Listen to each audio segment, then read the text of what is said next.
P T I committee کی بانی سے ملاقات حکومت نے کرانی ہے، یہ میری ذمہ داری نہیں۔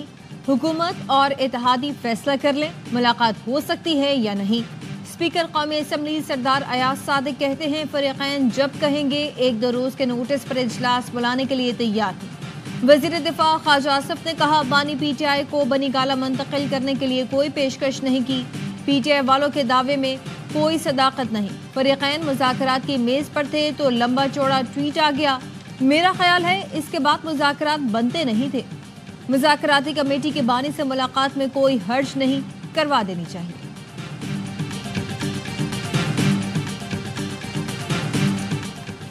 وفاقی حکومت کو بانی پی ٹی آئی کے ٹویٹ سے تکلیف ہے، لیکن انہیں اپنے بیانات نظر نہیں آ رہے۔ وزراء روز پی ٹی آئی کے خلاف پریس کانفرنس کر رہے ہیں، ان کے بیانات سے پہلے ہی غیر سنجیدگی عیاں تھی۔ مشیر اطلاعات خیبر پختونخوا بیرسٹر سیف کہتے ہیں پی ٹی آئی ملک کے وسیع تر مفاد میں مذاکرات کے لیے راضی ہوئی، حکومت کو بھی وسیع تر مفاد مد نظر رکھ کر سنجیدگی کا مظاہرہ کرنا چاہیے۔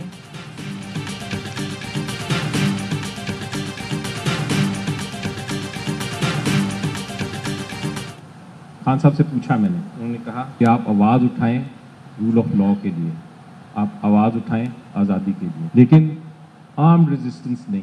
میں نے کہا میں لیگل بیٹل لڑوں گا، میں نے نہیں مانگنا، میں صرف یہ کہہ رہا ہوں کہ جو لوگوں کے ساتھ ناانصافی ہوئی ہے اس کی بات کریں آپ۔ بانی پی ٹی آئی نے کہا ڈیل کروں گا نہ ریلیف لوں گا، قانونی جنگ لڑوں گا۔ بیرسٹر علی ظفر کہتے ہیں حالیہ الیکشن میں لوگوں نے ووٹ تحریک انصاف کو دیا۔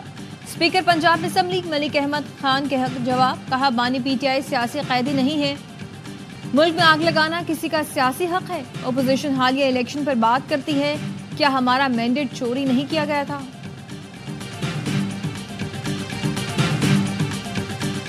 جب تک عام آدمی تک اس کے اثرات نہیں پہنچتے، جب تک روپے کی قدر میں تقویت نہیں آتی اور وہ ڈالر کے مقابلے میں مضبوط نہیں ہوتا، تب تک عام آدمی کیسے محسوس کرے گا کہ ملک کی معیشت بہتر ہو رہی ہے؟ ملک کی معیشت جو ہے بہت گر چکی ہے۔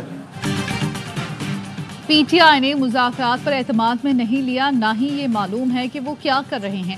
مولانا فضل الرحمان کہتے ہیں صرف معاشی اشاریوں میں بہتری سے کام نہیں چلتا، جب تک روپے کی قدر میں بہتری نہیں آتی عام آدمی کو ریلیف نہیں ملے گا۔ حکومت کا مدت پوری کرنا نہ کرنا الگ بات، جائز ناجائز ہونا الگ بات ہے۔ مدتیں تو مارشل لاء بھی پوری کر لیتی ہیں، سوال یہ ہے کہ کیا الیکشن صحیح ہوئے؟ خالد مقبول صدیقی میرے گھر مدارس ایکٹ سمجھنے آئے تھے، وہ وزیر تعلیم ضرور ہیں لیکن میرے گھر وہ زیر تعلیم ہیں۔ ہمارے دوست ممالک کو بھی پتا ہے کہ اس ملک میں فتنہ کون ہے۔ ایک فتنہ جو اس وقت اڈیالہ جیل میں موجود ہے، خود اقتدار میں ہوتا تھا، آپ کو یاد ہے بڑا پیٹ ورڈ ہوتا تھا این آر او نہیں دوں گا، اور آج جو ہے دنوں پہ آ کر جو ہے وہ این آر او مانگ رہے ہیں، اور ان کی این آر او مانگنے کی جو ہے وہ پوری کوشش جاری ہے۔ فتنہ اس وقت اڈیالہ جیل میں موجود ہے، پہلے سول نافرمانی کی کال دی جو مس کال ثابت ہوئی، دسمبر میں کال دی کہ لوگ پیسے نہ بھیجیں، اس کے باوجود ترسیلات زر میں اضافہ ہوا۔ وزیر اطلاعات پنجاب عظمیٰ بخاری کہتی ہیں کہ جب یہ اقتدار میں تھے تو کہتے تھے این آر او نہیں دیں گے، آج خود گھٹنوں کے بل بیٹھ کر این آر او مانگ رہے ہیں۔ جب پھونکوں تعویذ گنڈوں کی حکومت تھی تو تباہی ہی تباہی تھی، وزیر اعظم نے ملک کو نئی پہچان دی ہے۔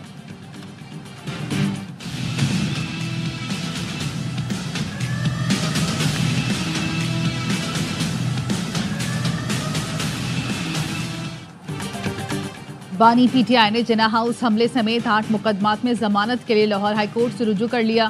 موقف اپنایا، 9 مئی کو اسلام آباد میں نیب تحویل میں تھا، سیاسی انتقام کے لیے سازش کا الزام لگا کر مقدمات میں نامزد کیا گیا۔ اے ٹی سی نے حقائق کے برعکس ضمانت کی درخواستیں مسترد کی۔